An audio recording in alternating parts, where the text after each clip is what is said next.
Encontre na sua Bíblia o livro de Juízes, capítulo 6. Todos encontraram Juízes 6? Pode colocar do versículo 1 em diante. Só para vocês poderem entender aqui, irmãos. Preste atenção para poder compreender o contexto aqui da história. Vamos lá. Deus tirou o povo do Egito em Êxodo. Passou Êxodo, Levítico, Números e Deuteronômio. Todos aqueles eventos aconteceram com o povo no deserto, atravessando o deserto.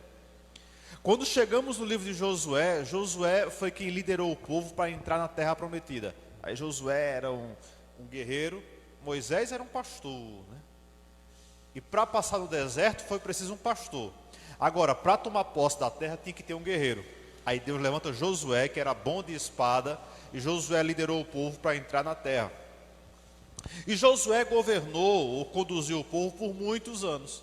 Só que os últimos versículos do livro de Josué é muito triste. Porque diz que Josué morreu, e quando Josué morreu, Josué não deixou um sucessor, assim como Moisés. Moisés deixou Josué. Mas quando Josué morreu, não ficou sucessor. O que aconteceu? O povo se desviou. Sem direção, o povo se desvia. Então o povo começou aí diz assim, e cada um começou a fazer o que dava na telha, o que achava certo, porque não havia uma direção, não havia uma liderança. Quando você vira a página, começa o livro de Juízes, o povo está tudo desviado, está uma bagaceira, o povo está um desmantelho terrível. O que acontece? O povo peca, e aí Deus começa a levantar o juízo. Deus levanta pessoas, povos, para atacar o povo dele. Porque, irmãos, muitas vezes o povo de Deus só entende a linguagem da perseguição. E quando chegamos no livro de Juízes, por períodos Deus começou a levantar pessoas para conduzir o povo. Ao todo, se eu não me engano, foram 11 juízes. Teve até uma mulher no meio, chamada Débora. A história dela está no capítulo 5. E Deus usa essas pessoas para governar o povo. E aí, o povo de Israel viveu o regime político mais incrível da história nesse período dos juízes. O povo viveu uma teocracia. O que é isso? É Deus governando o povo. Israel não tinha prefeitos, não tinha vereador, não tinha deputado, não tinha presidente. Quem governava o povo era o próprio Deus. Só que aconteceu, a cada juiz que Deus levantava para passar as orientações dele, quando esses juízes morriam, o povo se desviava de novo. E esse versículo 1 aqui, de Juízes 6, ele repete várias vezes no livro de Juízes. Toda vez que um juiz morria, o povo se desviava e voltava a fazer o que era errado. Aí aqui eu já aprendo o seguinte: a importância de ter alguém no comando, de ter uma liderança. Nós precisamos ser liderados, nós precisamos de pessoas para nos ajudar na direção. É porque, veja só, se você faz um trabalho sozinho, você tende a cometer equívocos.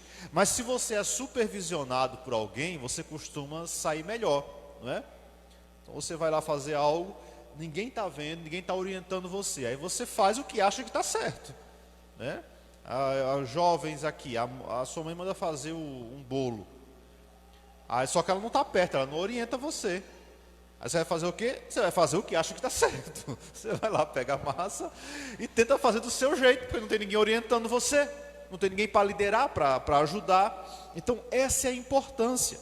Hoje eu quero falar sobre um juiz que ele é muito famoso, ele é muito querido aqui na Bíblia. A gente canta músicas sobre ele, a gente tem filmes sobre ele, e a história dele, como é muito longa, eu quero fracionar ela aqui em algumas partes, e eu acredito que hoje eu consigo começar. Eu quero falar sobre um homem chamado Gideão. Como é o nome dele, igreja? Gideão. Já viu a música de Gideão? Tem música de Gideão, tem filme de Gideão. Mas quem foi Gideão? E o que a gente pode aprender com ele? Só esse ano, já umas 3 vezes, eu acho que eu preguei aqui sobre Gideão. Então vou voltar aqui, vai comigo aí, versículo 1. Juízes 6, versículo 1. O povo de Israel pecou contra Deus, o Senhor, e por isso ele deixou que o povo de Midian os dominasse durante 7 anos. Primeira lição aqui, vamos estudando aqui versículo por versículo. Primeira lição que eu aprendo aqui, gente, nesse versículo 1. Todo pecado tem consequência.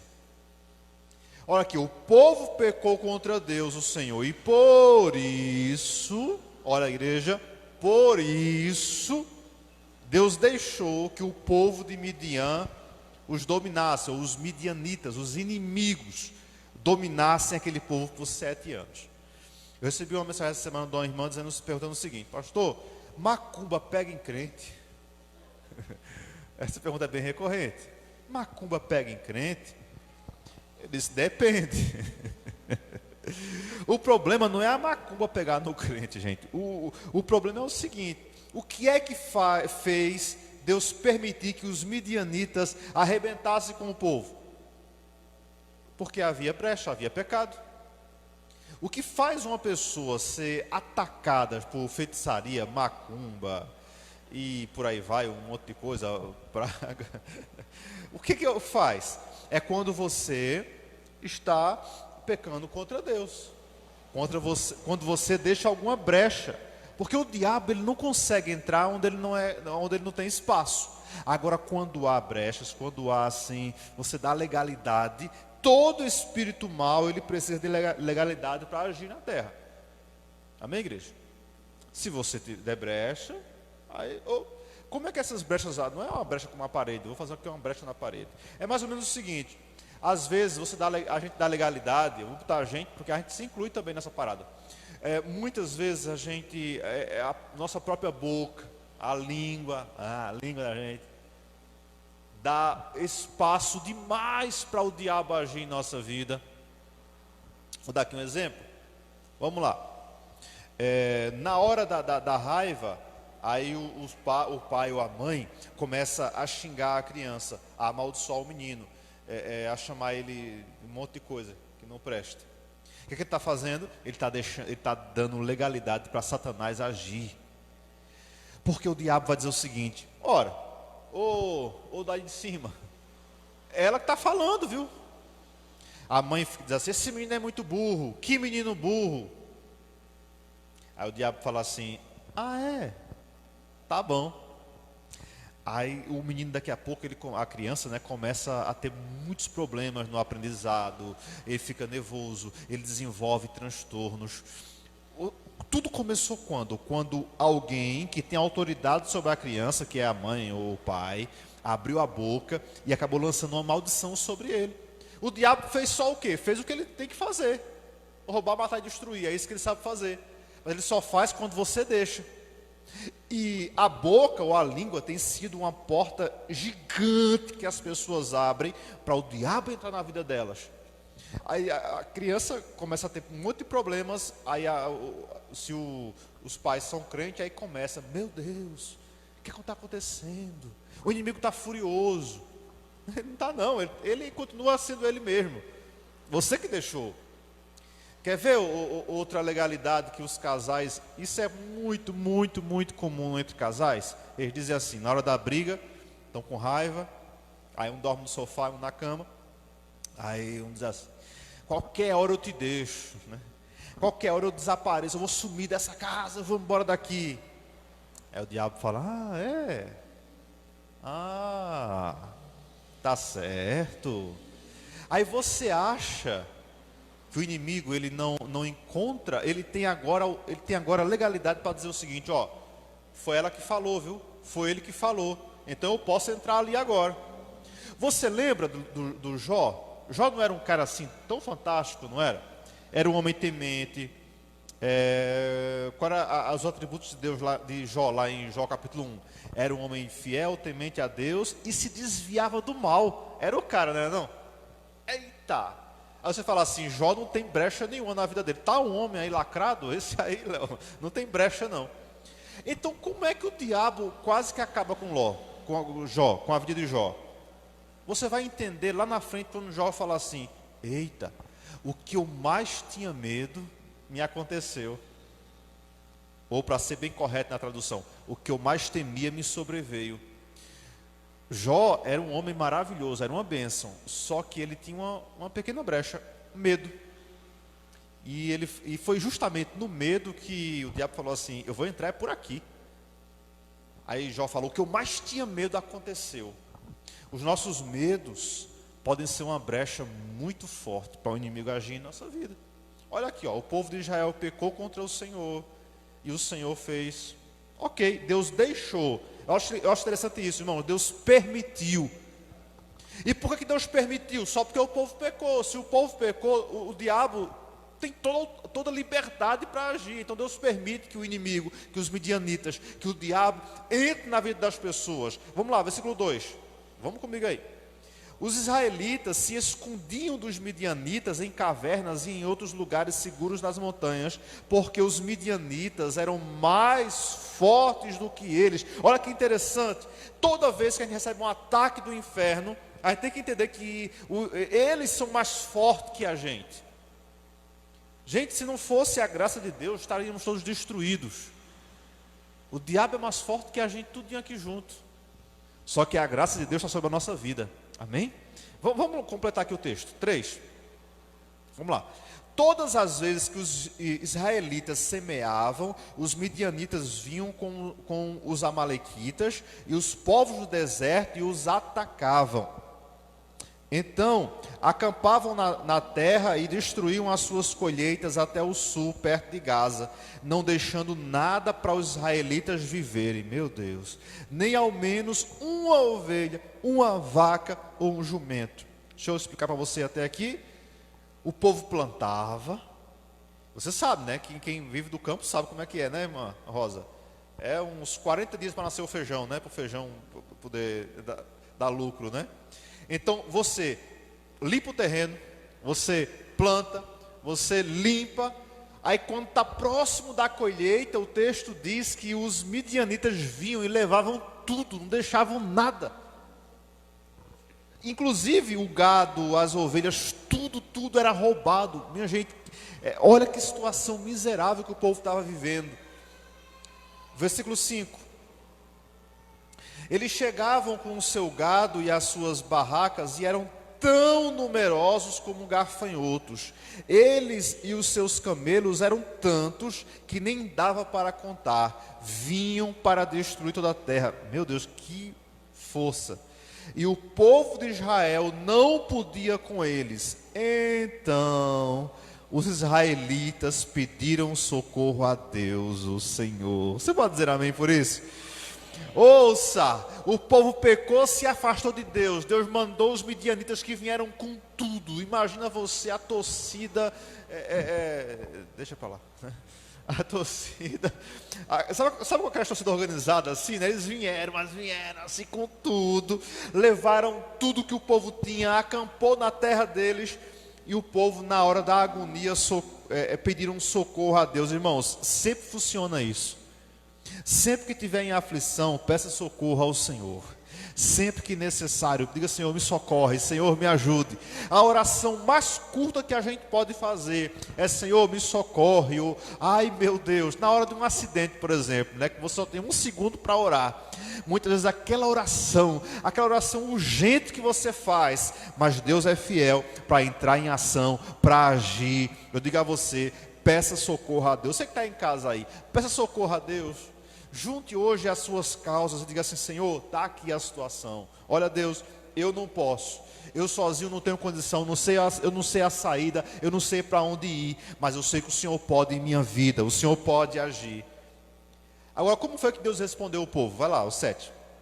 Olha a resposta de Deus. Então, eles oraram ao Senhor por causa dos midianitas. Ore ao Senhor, né? Ele mandou um profeta que lhes disse: assim diz o Senhor, o Deus de Israel: eu tirei vocês da escravidão do Egito, eu os livrei dos egípcios e dos que lutaram contra vocês aqui nessa terra, expulsei os seus inimigos e dei a vocês a terra deles. Eu disse que eu sou o Senhor, o Deus de vocês, e que vocês não deviam adorar outros deuses dos amorreus que viviam nessa terra, mas vocês não quiseram me ouvir. Deus dá bronca no povo, né? Então o anjo do Senhor veio e assentou-se debaixo de um carvalho que havia perto do povoado de Ofa. Esse carvalho pertencia a Joás, que era uma das famílias de Ebiezer. O seu filho Gideão estava malhando trigo no tanque de pisar uvas, escondido, diga escondido, para que os midianitas não os encontrassem. Então o anjo do Senhor apareceu a ele e disse: você é corajoso, o Senhor está com você. Até aí por enquanto. Lembra que o povo orou ao Senhor? Amém? Agora me diga, quem foi que Deus levantou para socorrer o povo? Não foi um anjo, não foi um ser celestial. Deus mandou um anjo só com um recado, mas Deus levantou uma pessoa para abençoar o povo. O anjo, versículo, nós lemos disso que Deus mandou um anjo. Primeiro Deus levantou um profeta que deu uma bronca no povo. Vocês pecaram, vocês estão idolatrando, vocês se desviaram, vocês não prestam. Deus foi muito direto com o povo. Aí o povo levou a lapada e fez: Senhor, vai ter misericórdia. Porque a gente às vezes quer só coisas boas, né? Senhor, dá uma palavrinha boa aí. Já viu aquelas caixinhas de promessa que o pessoal vende, né? Não sei se os irmãos têm em casa, mas só tem versículo bonzinho lá dentro, já viu? A grande maioria ali é só de bênção, só promessas, amém, glória a Deus. Só que quando Deus quer repreender a gente, como é que Deus faz? E aí, quando as coisas não vão bem, Deus fez: não, vocês pecaram, vocês erraram, vocês idolatraram, mas Ele tem a solução. Gente, Deus sempre tem a solução. Aí Deus envia um anjo, e ele senta debaixo de uma árvore e fica observando um homem trabalhando. Quem era o nome dele? Gideão. O texto diz que ele estava trabalhando escondido. Por que ele estava malhando trigo escondido? Porque se os midianitas vissem, já era, eles não tinham nem o que comer, morriam todos. Então, escondido, imagine um subterrâneo, imagine uma espécie de uma caverna, escondido, e lá estava Gideão trabalhando, malhando trigo. Ele estava, malhando trigo é mais ou menos o que a gente fazia, né, bater a fava, lembra o feijão? Você com um cipózinho, você vai batendo, vai malhando, batendo ali no trigo, que é para o caroço soltar da folha. Então ele estava malhando o trigo ali escondido, no lugar de preparar vinho, porque ele não podia ser visto, e Deus encontra ele naquela caverna, naquele subterrâneo, e fala assim: parabéns, você é muito corajoso. Na sua tradução deve estar assim: varão valoroso, o Senhor é contigo. Amém, igreja? Escute, Deus está vendo você trabalhando, Deus está vendo o seu esforço. Tinha milhares e milhares de homens em Israel, mas Deus achou Gideão. Ele estava escondido, trabalhando ali, malhando o trigo no lagar. Deus está vendo você, Deus está vendo o seu esforço, Deus está vendo o seu trabalho. Mesmo que as pessoas não consigam enxergar o seu esforço, mas saiba do seguinte: o Deus que vê o que está em secreto, Ele recompensará você. Aprenda o seguinte aqui, irmãos. Primeiro, Deus não chama ninguém desocupado. Havia milhares de homens em Israel, mas Deus vai na casa de um homem que está trabalhando, que está ocupado. Ele não estava naquela hora assistindo Netflix, ele estava malhando trigo, estava trabalhando, ele estava se esforçando. Por quê? Porque ele não aceitava ser dominado pelos midianitas, ele não aceitava ser escravo do inimigo. E mesmo ocupado, Deus fala assim: é você que eu quero, é você que eu vou usar. Eu acho que a maioria dos irmãos aqui já disseram assim: mas rapaz, eu sou tão ocupado e Deus me bota para fazer as coisas, né? Eu não tenho tempo, eu vivo tão ocupado, tão ocupada. É mesmo, sabe por quê? Vou te contar um segredo. Deus nunca chamou na Bíblia gente desocupada. Todo mundo que Deus levantou na Bíblia era gente ocupada, todos. E Gideão, ele estava muito ocupado. Deus falou assim: então é você, Antônio. É você, mas Senhor, eu tenho tantas bicicletas para consertar. Aí eles falam: mas eu quero você comigo. É você, Carla. Mas Deus, eu tenho tanto chocolate para preparar. Mas eles falam assim: não, mas vem você. Eu quero você, Adriano, eu quero você. Irmãos, Deus fala assim: eu preciso de você, eu quero você na minha obra, né? Vamos lá, Paula. Deus fala assim: vem, Paula, vamos trabalhar para mim. Aí Paula: mas Senhor, são tantos compromissos. Quem cuidará da minha fazenda? Aí Deus fala assim, mas eu venho você mesmo, Leonardo, vem, eu quero você na obra, eu quero você trabalhando para mim. Aí Léo pode dizer, mas eu trabalho muito, Deus, é dia, noite, madrugada, é tantos móveis para fazer. Deus fala, mas é você mesmo que eu quero. Sabe por quê, gente? Deus sabe que quem é ocupado é gente dedicado, é pessoas que têm compromisso, têm comprometimento. Deus não chama desocupados, porque geralmente desocupado, ele sempre tem uma desculpa. Já viu isso? Ele sempre tem uma desculpa para dar. Ele fala assim, não sei, hoje está frio, né? Vai chover hoje, inclusive, né?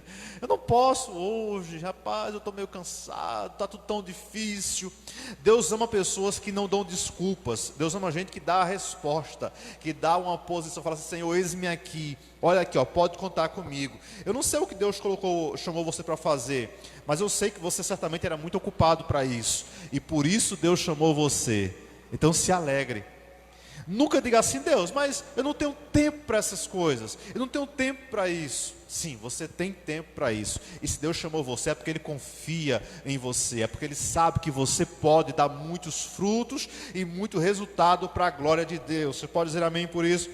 Gideão falou assim, mas quando o anjo falar com ele, olha a agressividade dele com o anjo, versículo 13. Ele fala assim, e Gideão respondeu, se o Senhor está conosco, por que está acontecendo isso com a gente? Isso, Davi. Se o Senhor está conosco, então por que o povo está acontecendo isso com a gente?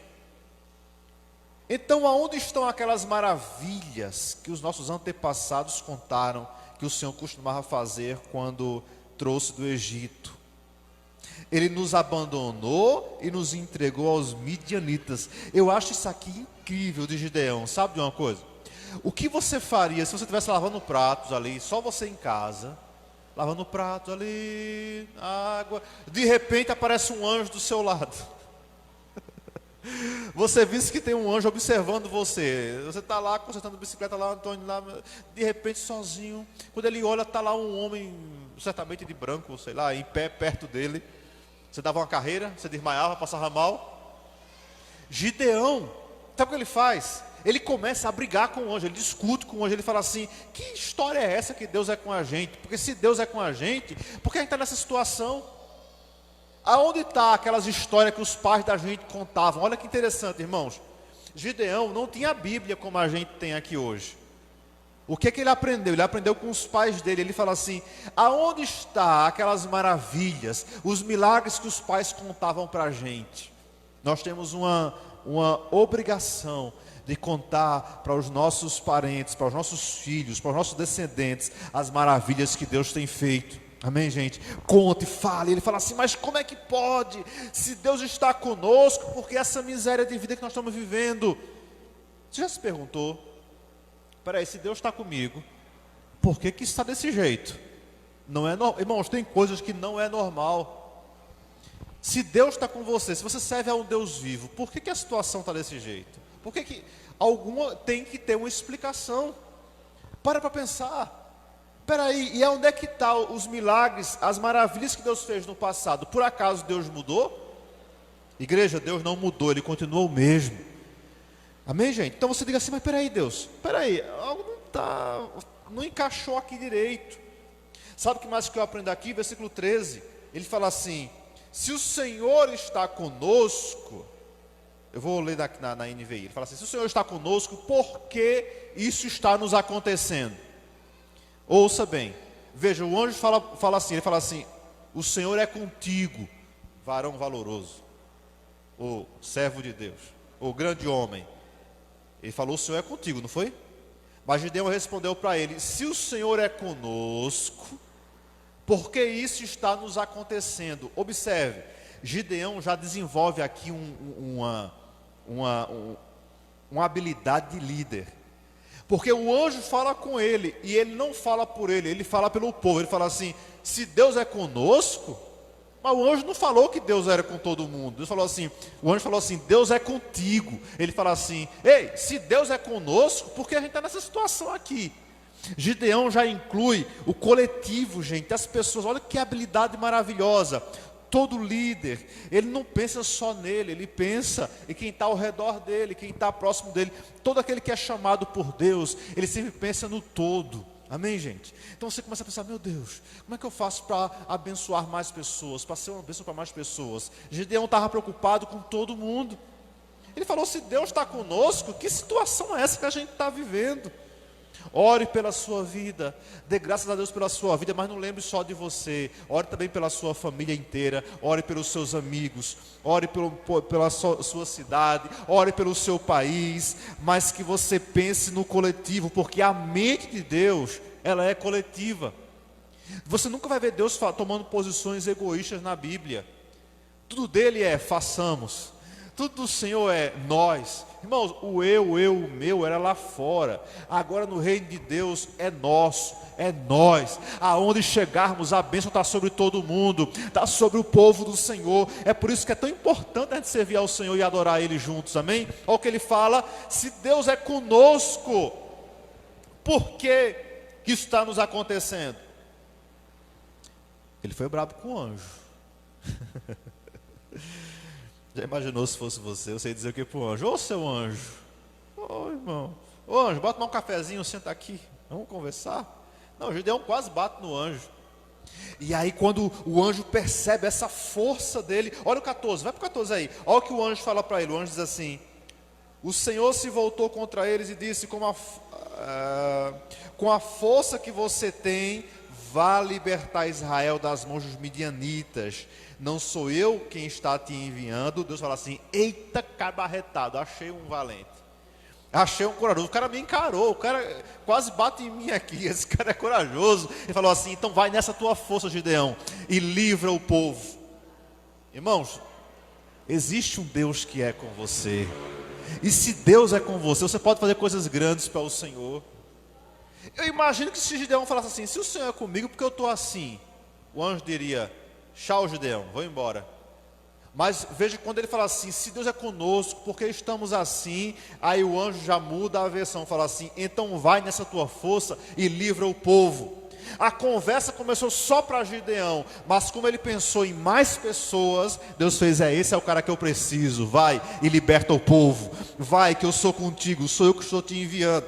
Nessa manhã Deus trouxe você aqui para dizer assim, calma, relaxa, eu sou com você, eu estou te enviando, é eu que levantei você. Não me dê uma desculpa, me dê uma razão para te usar ainda mais. Aí Gideão fala assim, eu vou adiantar porque acabou meu tempo já aqui. Gideão fala assim, mas eu não posso ir. Aí ele volta para ele, né? Ele não usa agora o todo, ele fala assim, eu não posso ir. Por quê? Porque você não está entendendo, seu anjo.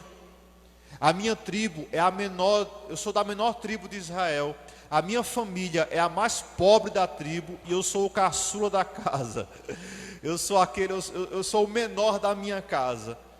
Gideão tinha agora todos os requisitos que Deus precisa para usar uma pessoa. Porque quando Deus usa pessoas que sabem, que podem, que são grandes, a glória fica com elas mesmo. Porque elas falam assim, eu fiz porque eu sei fazer. Mas quando Gideão fala assim, minha tribo é a menor, minha casa é a menor e eu sou o menor, esse era bem diminutivo, não é não? Aí Deus fala assim, é você que eu quero. Porque não é você, sou eu que vou fazer. Você entende o negócio aqui, irmão?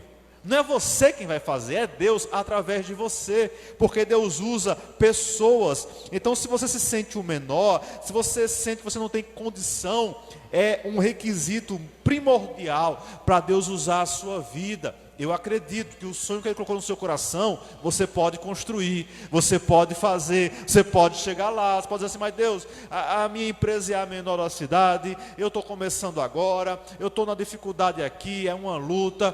Ué, mas não foi Deus que colocou no teu coração? O pai nunca vai mostrar algo que ele não pode dar para o filho. Se Deus te mostrou, é porque Ele pode te abençoar, amém? Você recebe isso? É porque você vai alcançar. Aí vamos lá, ele continua, ele fala assim, mas eu não tenho condição. E o anjo fala, você tem condição sim, e o Senhor é contigo. Eu digo a você nessa manhã, Gideão, varões e varoas aqui, você tem condição sim, não pela sua força, pela força de Deus. Não, humanamente falando, você não tem, eu não tenho a mínima condição, mas não é por você, É Ele, é o Senhor dos Exércitos que está com você nessa caminhada. É Deus que está com você nessa empreitada. Você que essa semana vai enfrentar aí um gigante. Calma, não é por você, é Deus através de você. Ele vai levantar você e você vai destruir, você vai derrotar esses inimigos que estão se levantando. Às vezes esse inimigo é uma dívida, ou são coisas que você tem enfrentado, mas no nome do Senhor Ele vai te dar a vitória. Amém? Deus fala assim: você vai, Gideão, você vai. Gideão fala assim: mas eu sou muito pequeno, eu não tenho condição. E sabe como é que Gideão saiu do menor da casa dele para um guerreiro em Israel? Ele fez 3 coisas básicas aqui, ó. Primeiro, lá no verso 25 diz que ele se levantou de madrugada, quietinho, sem ninguém saber. Ele derrubou todas as imagens que havia na cidade. Ele acabou com a idolatria, gente. Ele fez: peraí, o que tem nessa cidade que não agrada a Deus? Ele saiu quebrando, pá, pá, pá, quebrou. Naquele tempo não tinha câmera, mas tinha fofoqueiro. No outro dia estava todo mundo sabendo que foi Gideão quem quebrou as imagens. Gideão já arrumou uma confusão ali. Mas ele eliminou primeiro, sabe o que? A idolatria. Irmãos, o que é que tem na sua casa que não agrada a Deus? Começa eliminando. Quer que Deus te use? Diga amém que quer que Deus use você. Gideão derrubou os altares de Baal. O que é que há na minha vida, na sua vida, que está impedindo você de adorar ao Senhor ainda mais? Que tal derrubar? Que tal excluir?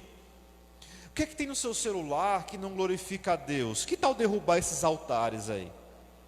O que é que há no seu coração que está impedindo você de ser uma bênção?